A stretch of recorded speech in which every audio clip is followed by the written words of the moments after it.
मैं शम्भू कुमार सिंह और आप देख रहे हैं सदस्य। कोरोना का कहर जो है वो टूटता जा रहा है, बढ़ता जा रहा है। 11,000 12,000 रोज के आंकड़े आ रहे हैं, जबकि देश में टेस्ट ही 28 से 30,000 रोज हो रहे हैं। अब कहा जा रहा है कि दिल्ली में 25 से 30,000 टेस्ट रोज होंगे और कोरोना बढ़ता जा रहा है। सोचिए, अमित शाह ने आज सर्वदलीय बैठक की है और वो दिल्ली में कोरोना को लेकर जो है वो कह रहे हैं कि टेस्ट ज्यादा होगा। अहमदाबाद में क्यों नहीं होगा, गुजरात में क्यों नहीं होगा, यूपी में क्यों नहीं होगा, ये सोचिए। तो कोरोना को राज्यों में बांटकर राजनीति हो रही है और कोशिश हो रही है कि मेरे राज्य में कम दिखे, दूसरे के राज्य में ज्यादा दिखे, और इसका खामियाजा लोगों को भुगतना पड़ेगा। और देर सवेर कोरोना के चपेट में सब लोग आते जाएंगे। पहले इन्होंने जब लॉकडाउन नहीं करना था, जब तैयारी करनी थी तो लॉकडाउन कर दिया। अब जब लॉकडाउन करना था तो इन्होंने लॉकडाउन खोल दिया। और कोरोना जो है दिल्ली जैसे शहर में अस्पताल में लोगों को जगह नहीं मिल रही है। और सबसे बड़ी बात है कि सोचिए, जो मीडिया कोरोना पर सरकार से सवाल नहीं पूछ रही है, उन मीडिया हाउसेस में कोरोना फैलता जा रहा है। पहले जी में फैला, फिर न्यूज नेशन दीपक चौरसिया के चैनल में फैला, उसके बाद अब इंडिया टीवी में गौतम बनर्जी को कोरोना हुआ है, आज तक में कई कर्मचारियों को कोरोना हुआ है। तो सोचिए, कोरोना बीमारी है जिससे कोई नहीं बच सकता।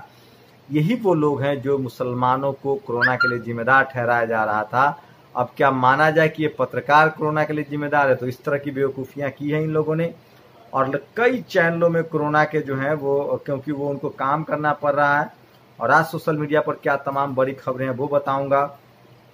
और कोरोना को लेकर साफ है कि आपको सावधान रहना पड़ेगा, क्योंकि प्राइवेट अस्पताल कोरोना के नाम पे लूट रहे हैं, आम आदमी की मौत हो रही है और इस पर कोई बात करने के लिए नहीं है। बहुजन समाज के लिए एक और दुखद खबर है।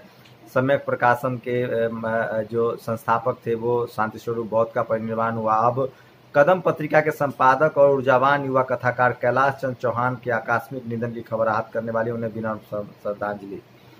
तो ये कुछ बड़ी खबरें हैं जो मैं आपको बता रहा हूं। और उपेंद्र कुशवाहा, जो कि मोदी सरकार में मंत्री भी रह चुके, उन्होंने सुप्रीम कोर्ट को लेकर बड़े सवाल उठाए। उन्होंने कहा है कि शोषित वंचित समाज नहीं है वहाँ 90%, और बपौती और राजनीतिक संरक्षण से न्याय की कुर्सी पर बैठे जज को लोगों की चिंता नहीं है। तो ये है। और उसके बाद मुंबई दिल्ली के पुलिस वाले मरते हैं तो पता चलता है, गांव देहात में लाठी भाजने वाले मरते नहीं है, उनके अफसर बताते नहीं है, संजय कुमार सिंह ने बताया है। और यूपी सीएम सूर्य प्रताप सिंह ने एक बार फिर से एक ट्वीट किया जिन पर केस कर दिया गया था। यूपी सीएम हेल्पलाइन के आज अवशेष 26 कर्मचारी कोरोना की चपेट में आ गए, सभी 72 कर्मचारी संक्रमित हुए। सोचिए, सीएम हेल्पलाइन, मेरे खिलाफ एफआईआर दर्ज करने से न मेरा मुंह बंद होगा और न ही कोरोना खत्म होगा। जब सीएम कार्यालय नहीं बच रहा है तो प्रदेश कैसे बचेगा? नो टेस्ट नो कोरोना की पॉलिसी पर पुनर्विचार करें।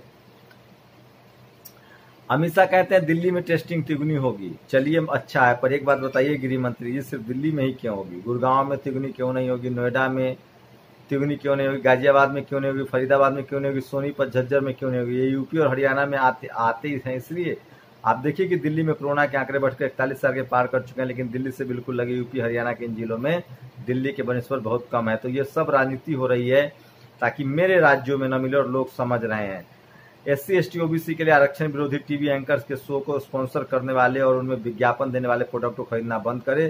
सहमत है तो इसे कॉपी करके बढ़ाया। सोचिए कि सुधीर चौधरी ने जिस तरह से आरक्षण के खिलाफ कैंपेन शुरू किया है, और वो कामचोर, देश के गद्दार कह रहे हैं बहुजन समाज को, वो काफी चिंताजनक है। अब लोग कह रहे हैं कि टीवी अखबार में जो लोग ऐड दे रहे हैं उनका सामान ही मत खरीदिए।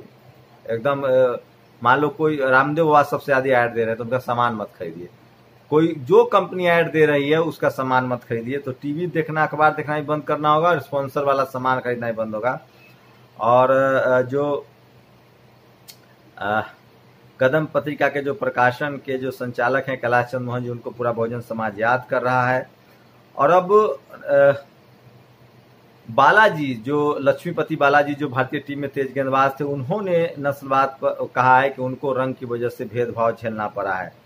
और एक और खबर है केरल से, जहां पुजारी अनिलन, इन्होंने कोरोना मैया की स्थापना कर दी है। तो इनके लिए कोरोना मैया भी पूजा है, और इसी को कहते हैं आपदा को अवसर में बदलना। अब आपदा से ये कमाई करेंगे। तो सोचिए, सवाल ऐसे में उठता है कि क्या सारी जो ये धार्मिक कर्मकांड है रची जाती है, वो इसी तरह के मौके से उनको तो भगवान में नहीं तब्दील किया जाता है? तस्वीरें लोग जाहिर कर रहे हैं। और भारत के किसी भी न्यूज चैनल ने, दिलीप मंडल ने लिखा है कि वो उसने ब्लैक लाइव्स मैटर पे एक भी बहस नहीं किया, जबकि अमेरिका का चुनाव दिखाते हैं। तो सोचिए ये SC ST OBC और माइनॉरिटी के लोगों के साथ क्या करेंगे, ये आपको समझना पड़ेगा।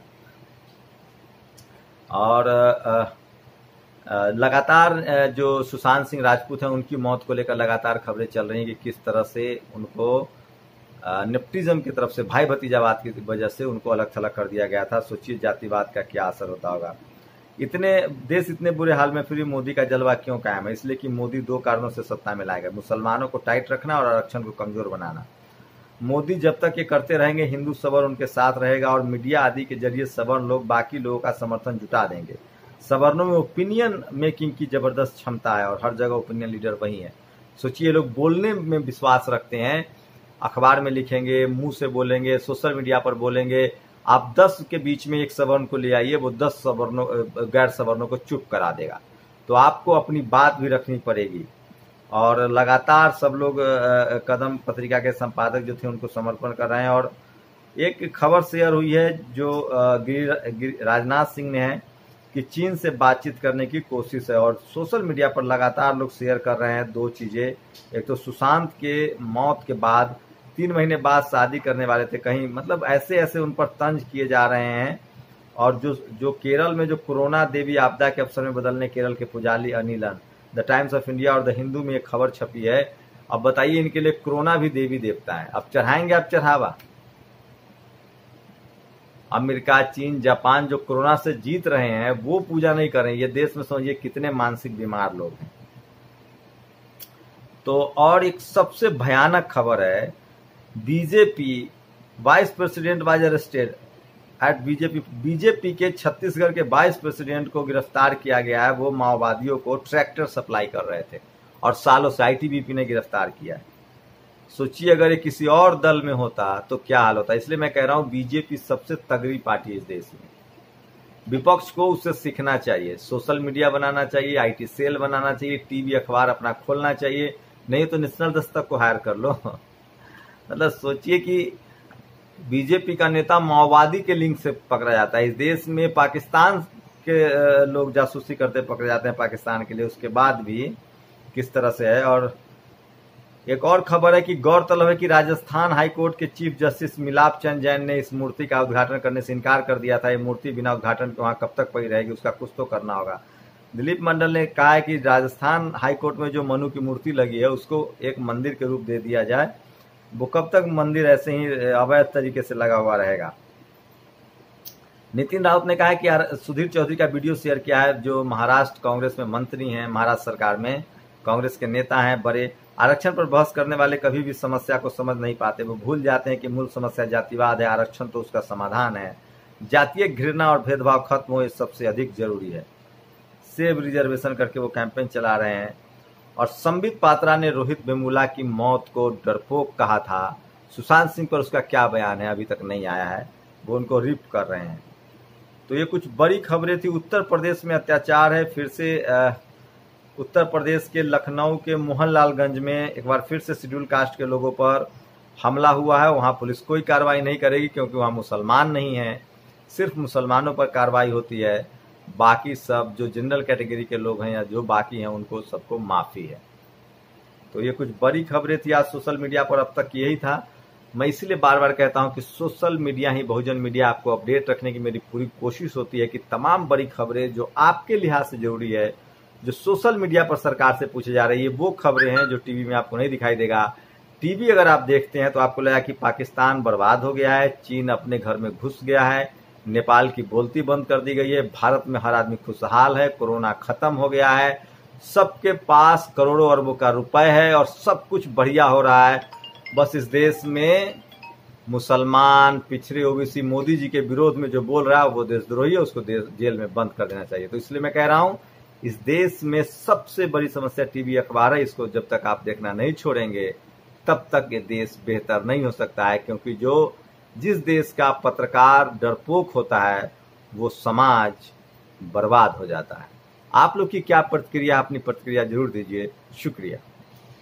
नेशनल दस्तक की आपसे गुजारिश है कि अगर इसको बचाना चाहते हैं तो नेशनल दस्तक को सब्सक्राइब करने के लिए रेड कलर के सब्सक्राइब बटन को दबाएं, फिर बेल आइकन की घंटी दबाएं। नेशनल दस्तक को बचाने के लिए बहुत जरूरी है कि हर खबर को शेयर करें, लाइक करें, कमेंट जरूर करें।